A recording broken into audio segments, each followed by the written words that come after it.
Welcome back to the program. I'm now joined by Kenny Xu. He's a DC-based journalist focusing on identity politics. He's the author of an upcoming book called An Inconvenient Minority, the Ivy League Admissions Cases, and the Attack on Asian American Excellence. Now, Kenny, first of all, welcome to the program. Thank you for having me, Sam. Okay. And the book is actually out, An Inconvenient Minority. So it's out already, so you can get it. Okay, perfect. It's Yeah, not an upcoming, it's an actual existing book. And you exactly. should get a copy of it. And I'm going to go out on a little bit of a limb here Mhm. because I am going to speculate that you consider yourself Asian American. Well, I'm happy to inform you your speculation is correct. It's always risky when we do that, right? Yeah, I am an Asian American indeed. I'm a Chinese American specifically. Ni hao. Yeah, So, and by the way, do you speak Chinese? only a little bit, really. I was born in Maryland, so I did not get the full gamut of Chinese.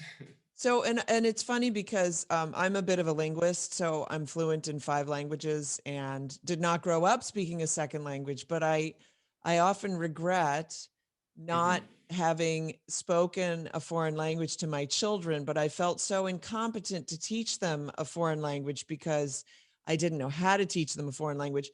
It's Mhm. absurd, but true.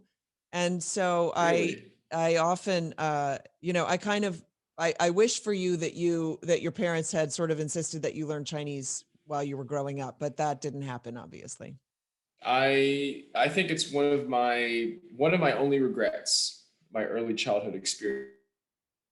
Everybody should try to learn a second language. I learned Spanish actually, so I actually know pretty good Spanish. But I wanted to I should have learned more Chinese for sure. Mandarin. Mandarin, yeah. Well, there's always time, Yeah. Kenny. Maybe your next book will be about that. So, talk to me about this book, though, because there is a scandal. You've also written. You're a prolific writer, obviously, and you've written this piece up on the Federalist that's critical race theory's poisonous roots trace back to Harvard University. So, talk to me about that, because do you see this all sort of as one piece? I think it's all not all of it, but I think critical race theory is very much an elite phenomenon that is trying to be impressed and pushed upon ordinary Americans. So, in my book, An Inconvenient Minority, I talk about Asian Americans and how they inconvenience the critical race theory narrative on race. Because critical race theory asserts that the structures of our laws and our societies and our systems are stacked against minorities and are for white people.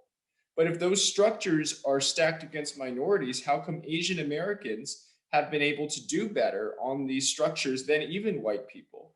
Asian Americans do better on the SAT. They have higher incomes, higher socioeconomic status, and now they've unfortunately become so successful that colleges like Harvard University have to discriminate against them or feel the need to discriminate against them to admit other minorities.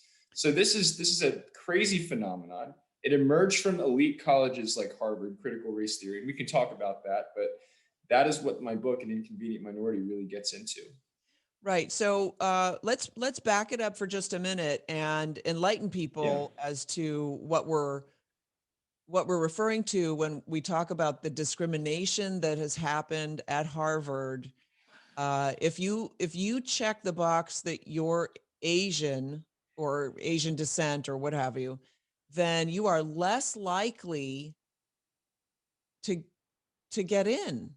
It's a Mhm. weird thing. It's like they're no longer working on a meritocracy. They're working off of Mhm. the critical race theory Yeah. that basically says, well, for every Asian we have to allow 2 blacks or something.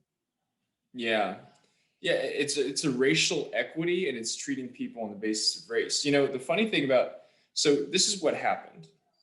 Harvard University created a race-based admissions process that has been deemed as constitutional by the Supreme Court. So the Supreme Court currently allows Harvard University to discriminate on the basis of race, which is a precedent that is basically nowhere else in society right now. Why? Because Harvard wants a diverse student body. So, in order to create a diverse student body, they preferentially treat Black Americans in the admissions process, and in the process discriminate against higher qualified Asian Americans to let lower qualified people of other races into the school system. As a result, an Asian American has to score 450 points higher on the SAT to have the same chance of How admission as a Black much? person. 450 points. Higher than A what? Black person. A Black person. Because they score high already. I don't think there are 450 points left over for them to up their score, right? Well, it's crazy. I mean, what the study's really saying is that if the SAT is out of 1,600 now, it used to be out of 2,400. But if you were a Black person who scored, say, a 1,200 on the SAT, you would have a higher chance of admissions to Harvard than if you were an Asian person who scored a 1,500. Okay. What Yeah. is to prevent an Asian person from identifying as a Black person, checking that box, getting admitted, showing up, and then getting ousted because no, you're not allowed to self-identify as a Black person? That would be a tremendous lawsuit. Aha. So now you're getting into the weeds. The I thing is, love you the can't do weeds. that. So you can't do that. And I'll tell you why. And as people have tried, people have attempted. The reason being is because Harvard has a massive data mining operation. So even if you don't check your race, Harvard's going to know your race. And they're also going to know your parents' income. They're also going to know your school, your neighborhood. They're going to know the crime rate in your neighborhood. They're going to know your future prospective careers. They have a massive data mining operation that gathers data on you without your consent, and then Are they you judge you on it. saying they're profiling? Yes, That sounds like another lawsuit. that's what they're Southern doing. Poverty Law Center really should take that up. Oh yeah, and you know what? This is widespread. I mean, the College Board now, they operate a massive database of information. All it does is gather information on students' backgrounds and histories, and then they sell that information to all of these colleges and universities who can use that information to judge you, of course, on your financial prospects as well, so they can see if they so they can use that information without your consent, of course, to determine how much money they want to give you, so they don't spend too much money on you. I think it's Myron Magnet who argues this. I'm sure other people argue this also. This Yeah. idea that you are advancing um, a minority, Black people, or whatever minority, Mhm. basically in a sense above their ability into an environment that is highly competitive, and in that sense you're putting them at a great disservice. Mhm. And so not only you're putting them at a great disservice, but Harvard, if they track their graduates, then their graduate success rate has to decline, does it not? It definitely does decline, unfortunately. Now, Harvard is able to mask it for a couple of reasons. One is grade inflation. The average grade at Harvard is an A minus. And so what happens, unfortunately, is that you have less qualified Black Americans who get into Harvard, who take majors that, if they're well qualified for, are great majors like STEM majors, or maybe they want to go to law school. But what happens, and this is based on the data, you have, unfortunately, Black Americans who are admitted because of affirmative action to law schools, get 25%, tend to graduate in the lower 25th percentile of the law school admissions class. And that does not help them, because equally important to the prestige of the law school that you go to is your class rank. And you're not helping these students. You may make a nice cool, diverse student body, but you're not helping these students. So then Harvard will suffer long term. And in fact, I've read that the studies show that if you are qualified or even accepted to Harvard, but for some reason choose to go to another school, whether it's because of the finances or because of the location or what have Mhm. you. And this goes for the elite Ivy League schools, right? So Harvard, Yeah. Yale, Princeton, Cornell. If you're accepted and choose a different path, 5 years after graduation, you're earning the same money as the people who graduated from those Ivy League schools. Yeah, and I know that study. So it's basically a study of merit versus prestige. People love to get into prestigious universities because it thinks it gives them extra opportunities. Now, in one sense, it does. But in another sense, this country is still, it does because it gives you access to elite consulting and banking firms, if that's what you're into. But in another sense, if you are meritorious enough for an Ivy League university but end up not going, you're gonna do fine. You're gonna do fine. But here's the issue though. Here's the issue, Sam. Um, you Harvard has a $40 billion endowment. It is the most well-resourced university in America, in the world. And in fact, its endowment alone could pay for a sixth of the endowments of every college in America. One sixth of the total endowments of America goes to the Ivy Leagues. It's crazy.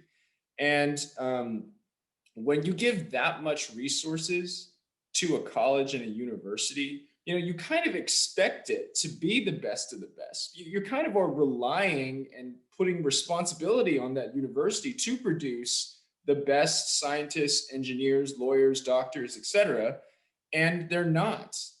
Their education is declining. Their grade inflation is increasing, and they're getting all of this money as a remnant of their prestige. But eventually, the tower has to fall.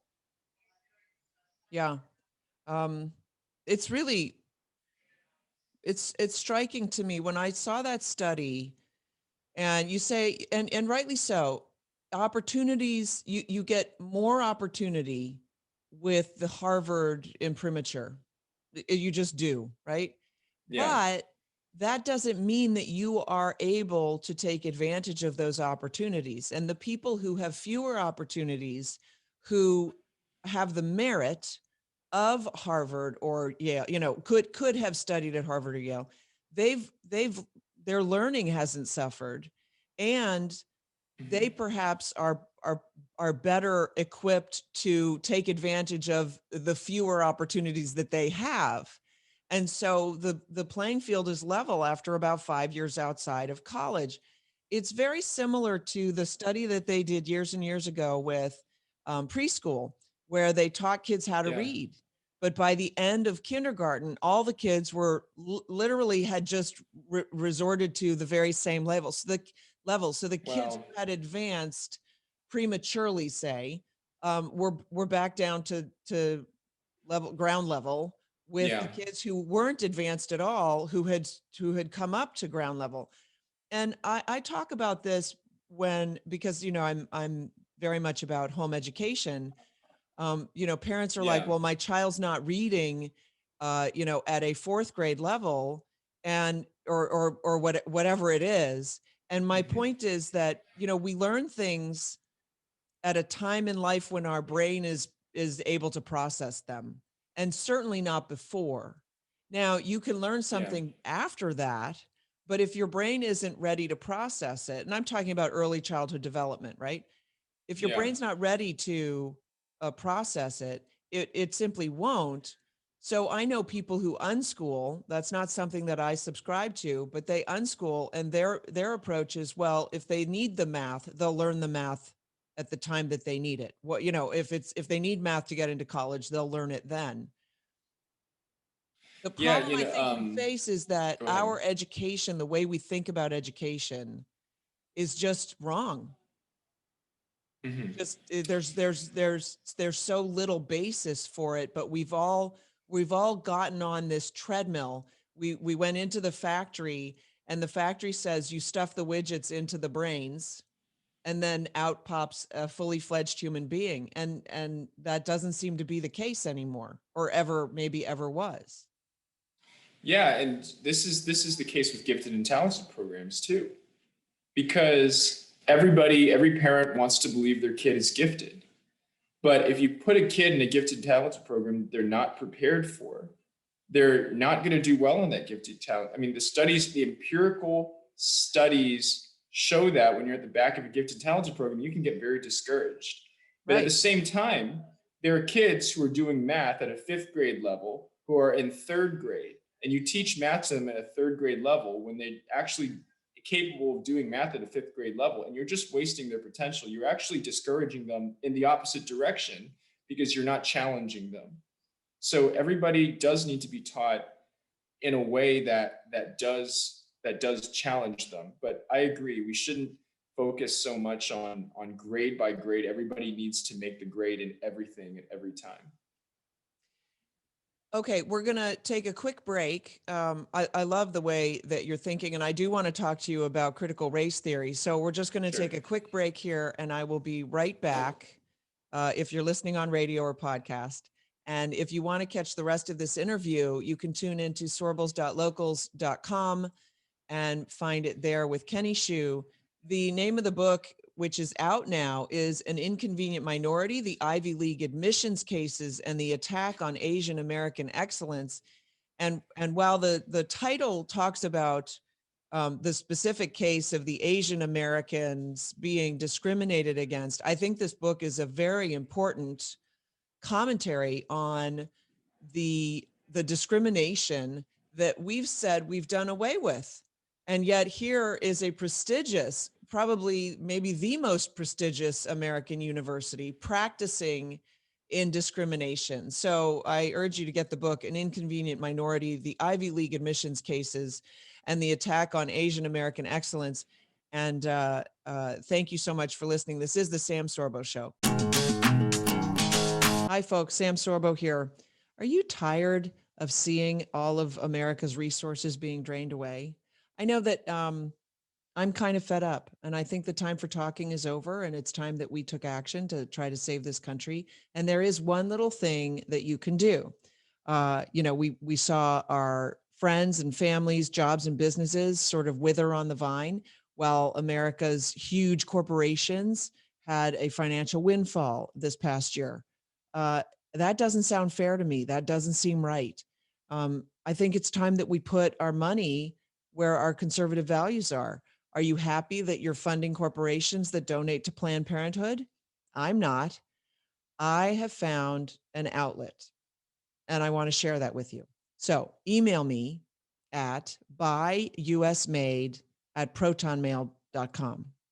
Buy, B-U-Y, usmade at protonmail.com. Just email, and I'll give you some more information. But it's time that we started to make our dollars speak for us. Thanks for listening. This is the Sam Sorbo Show.